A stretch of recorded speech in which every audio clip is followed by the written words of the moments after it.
আমরা যারা শীত মরশুমের বাগান করি, গাছ লাগানোর পর দেখবেন যে সেই গাছগুলো বাড়তে চায় না, ফুল কম হয়। কিন্তু আমরা অনেকেই জানি না শীতের ফুল গাছে কোন স্টেজে কী সার দিলে ছোট গাছ দ্রুত ঝাঁকড়া হওয়ার পাশাপাশি ফুলও ধরবে প্রচুর। তো সেই সিক্রেট টিপস বলবো আজকের ভিডিওতে। স্কিপ না করে পুরো ভিডিও মন দিয়ে দেখতে থাকুন, স্কিপ করলে বাদ পড়তে পারে গুরুত্বপূর্ণ বিষয়। নমস্কার, ভার্চুয়াল গার্ডেনিং টিপস ইউটিউব চ্যানেলে আপনাদেরকে স্বাগত জানাই। শীতকালীন মরশুমি ফুলের চারা কেনার সময় নার্সারিম্যানদের যদি আপনি জিজ্ঞেস করেন যে এই গাছে কি সার দেব, তারা জানুক বা না জানুক আপনাকে বলবে যে সর্ষের খোলের জল দেবেন, তাহলেই হবে, আর কিচ্ছু দরকার নেই। আর একটু যদি নার্সারিম্যানদের সঙ্গে চেনা পরিচয় থাকে তাহলে আপনাকে বলবে যে মাঝে মধ্যে ডিএপি দেবেন আর সর্ষের খোল, ব্যাস এটুকুই যথেষ্ট। যেই কথা সেই কাজ। চারা গাছ লাগানোর পর আপনি জল, ডিএপি, সর্ষের খোল দিয়ে গাছগুলোকে একেবারে নাজেহাল অবস্থা করে দিলেন, আর কিছু গাছ মারাও গেল। তার মধ্যে দু একটি গাছ হলেও সেই গাছে ফুল খুব একটা ভালো হলো না। ফুল যাতে ভালো হয় সামান্য ধৈর্য নিয়ে একটু সঙ্গে থাকুন।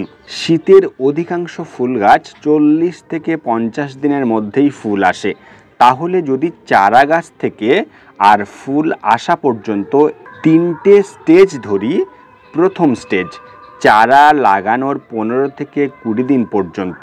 এই স্টেজে এনপিকে 12-61-0 2 গ্রাম 1 লিটার জলে গুলে 3 থেকে 4 দিনের গ্যাপে সকালের যখন দেখছেন যে পাতা থেকে শিশিরটা শুকিয়ে যাচ্ছে, সে সময় ওই ধরুন 8টা থেকে 8:30টার মধ্যে এই এনপিকেটা স্প্রে করুন। কারণ এই এনপিকে 12-61-0 মধ্যে 12% রয়েছে নাইট্রোজেন, যেটা কি করবে গাছের এই পাতার খুব দ্রুত বৃদ্ধি করবে। আর 61% থাকে ফসফেট। এই ফসফেট থাকার দরুন এই ছোট্ট চারা গাছগুলোর শিকড়ের বৃদ্ধি হওয়া দরকার, সেটা খুব দ্রুত হবে। তাই চারা গাছের দ্রুত বাড়ানোর জন্য প্রথম স্টেজে 1 থেকে 2 বার হোক কিংবা বড়জোর 3 বার এনপিকে 12-61-0 দিন। এবার আসি স্টেপ 2, চারা গাছ লাগানোর 20 থেকে 25 দিন পর। প্রথম স্টেজে আমরা এনপিকে 12-61-0 3 থেকে 4 বার স্প্রে করেছিলাম। দেখুন চারা গাছের ঠিক স্ট্রাকচারটা বা গঠনটা ঠিক এরকম আসবে। এবার কি করবেন না, যে কোনো ব্যালেন্স এনপিকে, সেটা 19-19 হোক বা 20-20, এটা 5 দিনের গ্যাপে ওই একই মাপ 2 গ্রাম 1 লিটার জলে গুলে 1 থেকে 2 বার সকালের হালকা রোদে স্প্রে করুন। সেই সঙ্গে সর্ষের খোলের তরল সারের সঙ্গে ডিএপি 1 থেকে 2 বার দেব। এই সর্ষের খোল আর ডিএপির তরল সারের অনুপাত কি হবে, অর্থাৎ এটা কিভাবে তৈরি করবেন, 50 গ্রাম সর্ষের গুঁড়ো খোল হোক বা এরকম ঢেলা আকারের নিলেন, সেটা 1 লিটার জলে 4 দিন পচাবেন।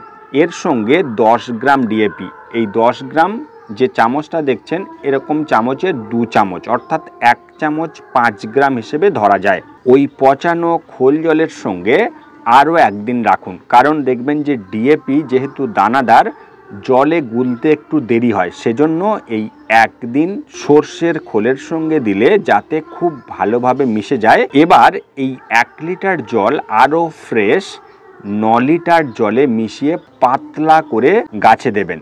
কতটুকু দেবেন গাছে, যে মাপের টবে গাছটি বসানো রয়েছে সেই টবের মাটি ভেজার জন্য যতটুকু প্রয়োজন ঠিক সেভাবেই গাছে এই সর্ষের খোল ও ডিএপির জল দিন। এটাও সকালের দিকে দেবেন। তো এটা গেল দ্বিতীয় স্টেপের সার ব্যবস্থাপনা। এবার জানবো তৃতীয় স্টেজে কি সার দেবেন। গাছের বয়স এখন 40 থেকে 45 দিনের বেশি। এবার দেখবেন যে অধিকাংশ গাছের কুঁড়ি আসার পালা, সেজন্য এই স্টেজে 7 দিন অন্তর এনপিকে 10-26-26 দেব টবের মাটিতে। এবার আর স্প্রে কিন্তু করব না। এটাও 5 গ্রাম, অর্থাৎ এরকম চামচের 1 চামচ 1 লিটার জলে গুলে টবের মাটিতে দেবেন।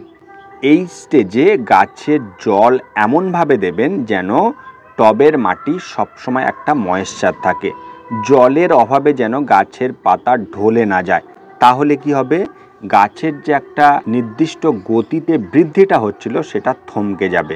এই 3 স্টেজের সার প্রয়োগের বিষয়ে কয়েকটা জরুরি কথা এবার জেনে নেওয়া যাক। প্রথমত, এনপিকে 12-61-0, এনপিকে 19-19-19, এনপিকে 10-26-26, ডিএপি ও সর্ষের খোলের যে তরল সার এগুলো দেওয়ার সময় যদি দেখেন যে মেঘলা ওয়েদার রয়েছে, কুয়াশা, টবের মাটি ভেজা, এ অবস্থায় কখনোই এই তরল সার দেবেন না। কিন্তু এই ভুলটা সবথেকেই আমরা বেশি করি। একটা টবে জল বা সার দিচ্ছেন, পাশের টবের মাটি ভেজা থাকা সত্ত্বেও আমরা সেই টবে জল বা সার দিই। এটা করা একেবারেই চলবে না।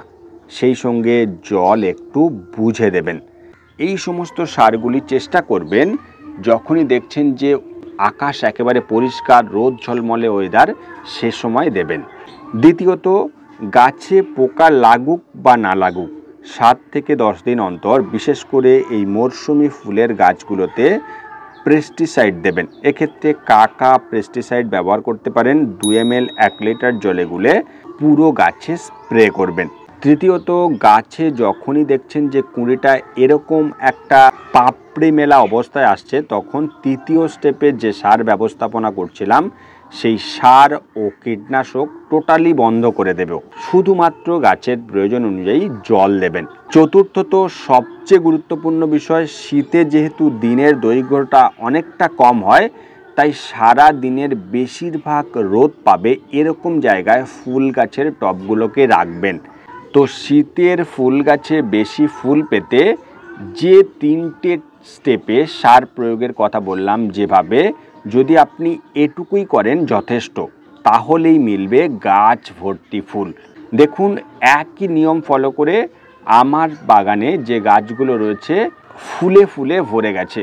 গাঁদা থেকে চন্দ্রমল্লিকা এবং স্নোবল, গোলাপ সব কিছুই এই একই নিয়ম মেনে পরিচর্যা করেছি।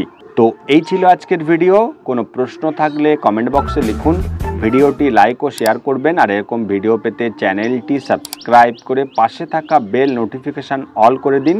তাহলে এরকম ভিডিও দেওয়ার সাথে সাথেই আপনার ফোনে নোটিফিকেশান পৌঁছে যাবে আর আপনি সেই ভিডিও সবার প্রথম দেখে নিতে পারবেন। দেখা হচ্ছে নেক্সট ভিডিওতে। নমস্কার।